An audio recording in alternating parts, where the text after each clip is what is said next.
Yo, welcome back to WOOK Plus. I am Weekend WOOK, joined by Kev the Great One. We are here on WOOK Club to discuss 12 11 99 Spectrum. I got like 3 songs in and I was like, I know this fucking show.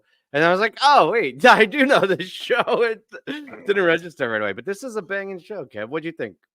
I think out of the 14 shows on that tour, it was the one. Yeah. I love I that forgot tour. how good it was. I was there, and I probably have not listened to it since then. And I was listening back, like, wow, Oh, you they were were. there So, that night? yeah, I was Is there for that be both honest, is those. that why you brought it up? Because you No, were I like, didn't hey, even we're gonna do realize. this one. I was like, sure, we'll do it. Whatever. No, I didn't even realize, and they meant a couple people in the Discord threw it out. And then when I Ah. pulled it up, and I looked at my book of tickets, and I was like, oh yeah, That's cool, man. Yeah. It's a it's a hell of a show. Well, let's get into it. yeah, it was freezing. That's what I was gonna say. Like Philly in December is fucking it's cold, man. And Right. that yeah, the old Spectrum too. Some great Fucking shows, though. Some great yeah. shows in the winter. The 97 and Cold then outside, this. but nothing but fire indoors. Yeah, Ah, man. So what'd you exactly. think? Starting off, what a hell of a way to start things off with the hood. And a very Mhm. relaxed kind of like cool hood to kick things off, I thought. The end section was so patient. They just Yeah, took their super time patient. and just soaked it in. I mean, what, it hit like 18 minutes or something like that? Yeah. Crazy. Yeah, I mean, it not like might be one of the anything. it should be in the conversation for one of the best hoods. Really. Well, that's a insanely bold statement that I'm not prepared to comment on. But I mean, it was a great hood, and it's especially cool because it's in the opening spot. I think it sets the stage for a very, very wild, fun night. I loved this mics.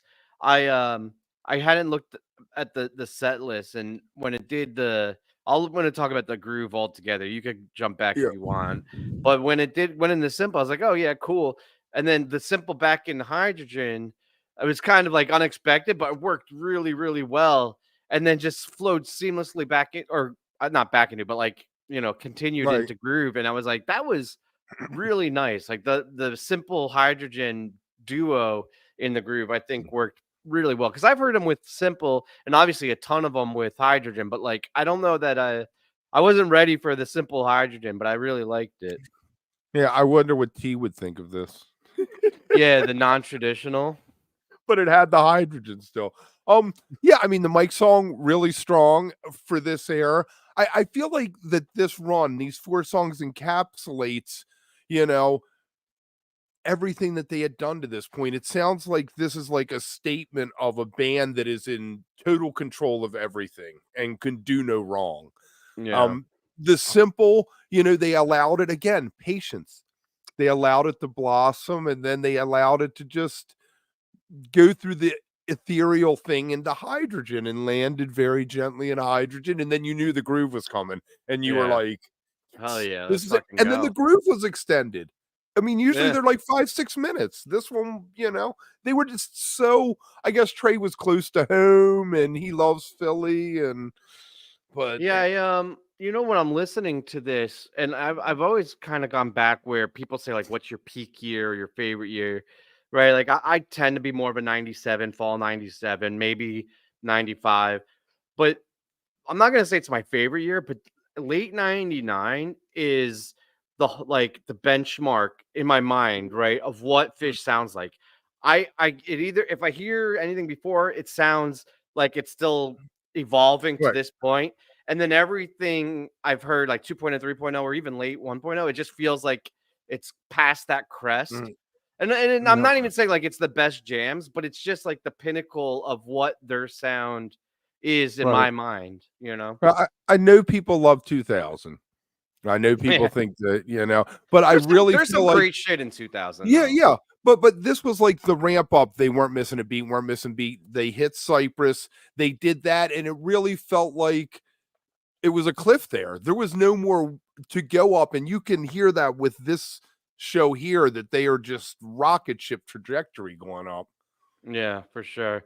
When the Circus comes to town, is I love it.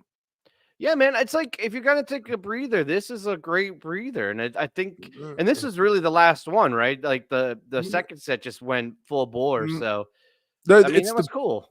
best PHiSH song that PHiSH did not write. I mean, I'm it drinking sounds like something Capri that would Sun. be there's Capri Sun. Sounds like something that PHiSH would have written, Yeah, you know? It's yeah, yeah, perfect. yeah. And when they first did it, I didn't even realize it was a Los Lobos tune, and then I went home and I was listening to the album that it came from, and I was like, "Oh, that's that song PHiSH did this song." Yeah, it's funny because there's certain originals that I always feel like are covers, even though I know that they're Fish songs. And then Mhm. there's certain covers that feel more original than, Yeah. some of the originals. Yeah. All right. So this was Gold where I Star. think the show gets fucking special. This mule was just fire. It was complete gas, right? There was no slow down or fuck up or anything. It was just all energy, just absolutely perfectly executed. And but also fun, right? Like it just absolutely a fun, really great son of a mule. Yeah. It was, and it wasn't, I feel like around this time that Mule had got kinda stale. I think it is still kinda stale. I think the only one I've seen in a few years was that one at Dick's we I haven't s- saw that Oh yeah. Friday night. They did it, and I don't think they were planning to do it, but it became just the Russian thing, yada, yada, yada, let's move on. This one, it felt like Fishman drove it. Do you think Fishman sounded extra on it? Oh yeah, right from the top too. Yeah, I definitely do. Him and Mike, I think they were both really feeling it this night. I was just gonna say I don't remember the last one I saw, and like I've seen many of them. Like it's one of every once in a while you get these songs that's just like the shows you see you Mm, line up with the. So, okay, so I guess I have seen, but you're right. I think it has. I don't know. It hasn't lived up to anything like this. This is a whole different type of right. mule. I think. They've moved on.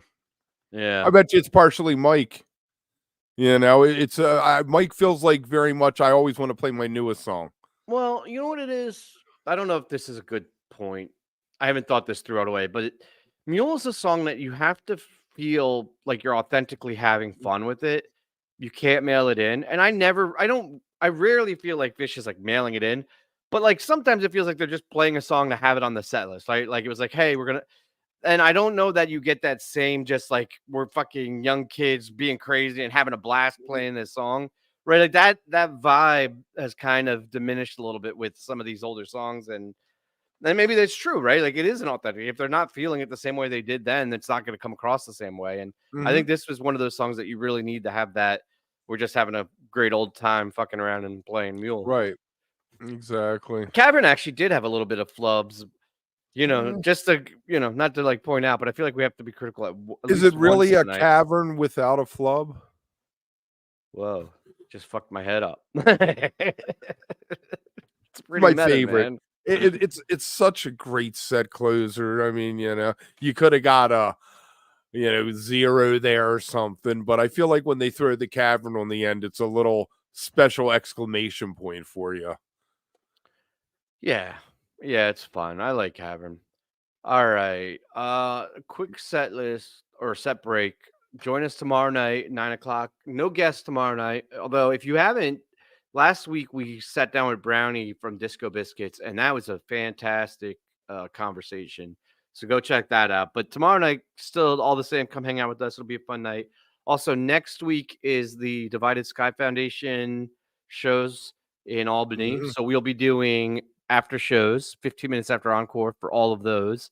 And if you're a member, we'll be doing set break hangs. If you're not a member, now is a great time to join. It's super cheap, awesome.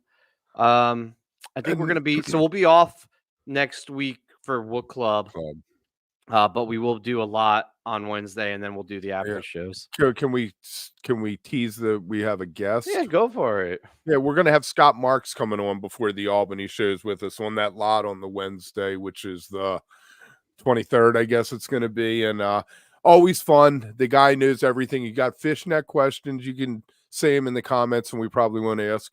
Somebody asked a huge question of Brownie, and he was so cool that he went through and Yeah, he it was Mike, I explained. think. Mike did that. Yeah, Yeah. Mike did. Yeah, and I was like, I've always wondered that too, but I don't have the cojones to ask. I thought it was a cool little part of the interview too. Like it was a fun. I mean, it was a little serious, right? Like sentimental a little bit too. But it was an interesting part of the interview. Definitely go check that out. I'm really proud of that conversation. I think that was a really nice episode. So Worked well, and Mark had a great time. So yeah, Mark's a good guy. cherry on All the right, cake.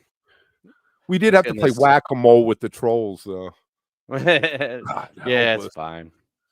What can you do? Oh, you Oh, know, hot around this, dance. 97, 98, 99, a lot of the second sets, they're the 5 song second sets, but they all clocked in at like 65, 66 minutes.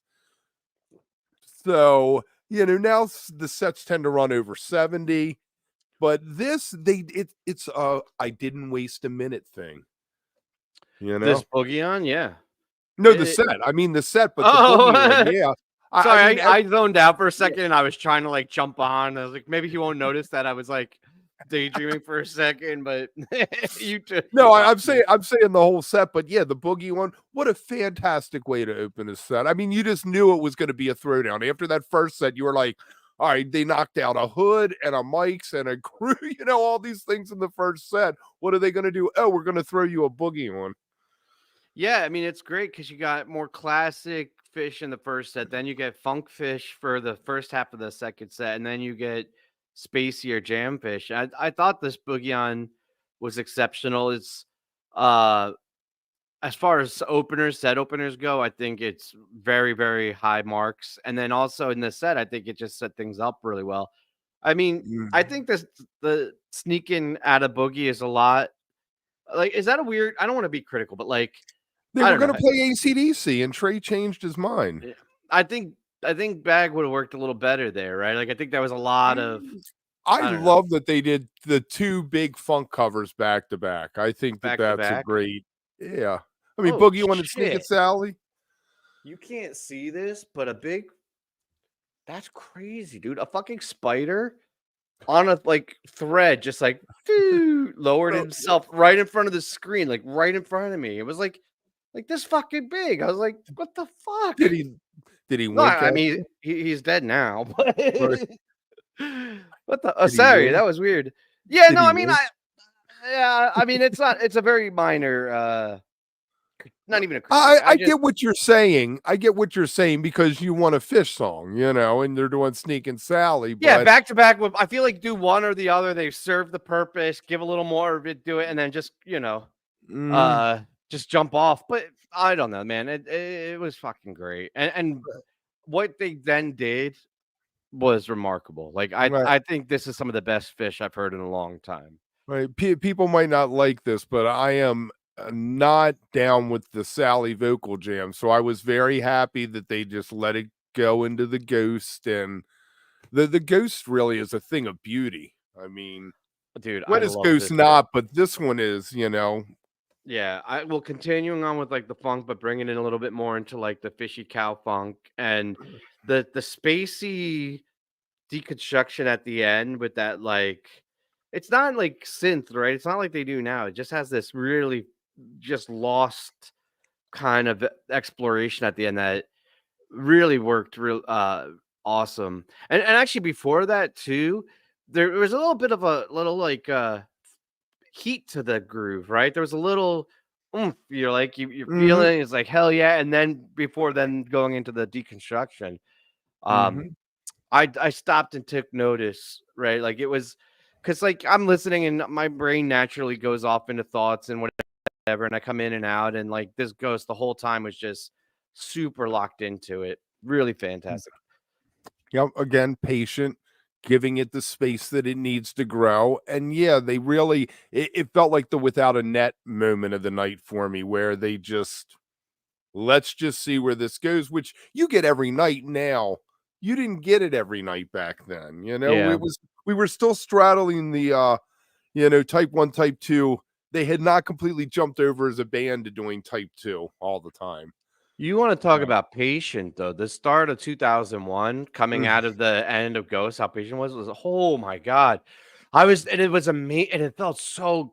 I was like, I want to live here forever. There was Right. no like, all right, let's get moving, right? Like they just they were comfortable in it. They were locked in the pocket, and I was like, I literally could just be in this moment forever, just listening to this. It Yeah. was awesome.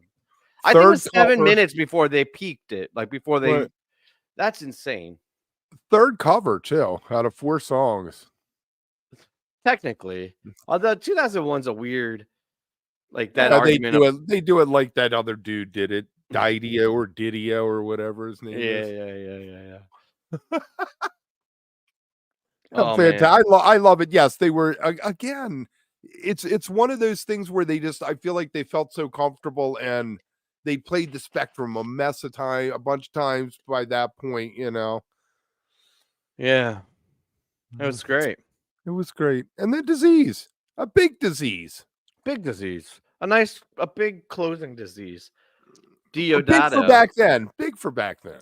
It, Mike's tone was a little weird at the start of it too, and I don't know if it was, like, because it was coming out of I don't know why it was, right? It was, like, it didn't have as much slap it almost felt, like, a little thuddier than slappier, like, the, like, it was like Maybe he didn't press the right pedal. yeah, it was something. There was, but it didn't matter, and it didn't show. Set them off. Like they locked in Right. and delivered on it. So Right. The disease is one of those songs that there were some great versions in 1.0. I won't take that away from them, but I think it really found itself in all those unfinished ones in 3.0. 3.0. I mean, you could argue that it was the hero of 3.0. I mean, Mm. Tweezer obviously, especially late 3.0, but there were some of the best jams from 3.0 were in Disease. Were Mhm. Disease jams. Monsters. Monsters. Love it. Yeah. And then Well, we ran through this, huh? I'm all hyped up on sugar, man. And it's actually a really short show. It was, I think, under 2:30, a little under 2:30. It So was a very and not only that though, like it's very easy listen, right? Like Mhm. you fly through this show. Like A, because it's actually physically shorter, but B, because there's no weird disjointed set list or like weird breather moment. Right. Like it was like the whole thing just kept moving. You're right, John. The 4.0 diseases have been pretty clutch. Nowadays we would have had Ghost Shade. Right. Right. And then it would be a hard re-listen. And I'd be like, oh. Then you have like the internal monologue of like, do I need to listen to this? Is it ethical to Right. recap a show without actually listening to it? I guess I gotta listen to it. Well, I mean, if it was a special shade, you'd see that it was like a 12-minute one, and then you'd be like, all right, let me check this out. But it's a 4-minute shade. It's the same shade you heard the last time, and you'll hear next time. Can I ask you a trivia question? I don't know the answer, so maybe we'll put this out. Does anyone know when the last signal was played? Nah. Well, there's the last time they did All Fall Down, which I guess is what you're referencing in Yeah. Possum, was in 2000.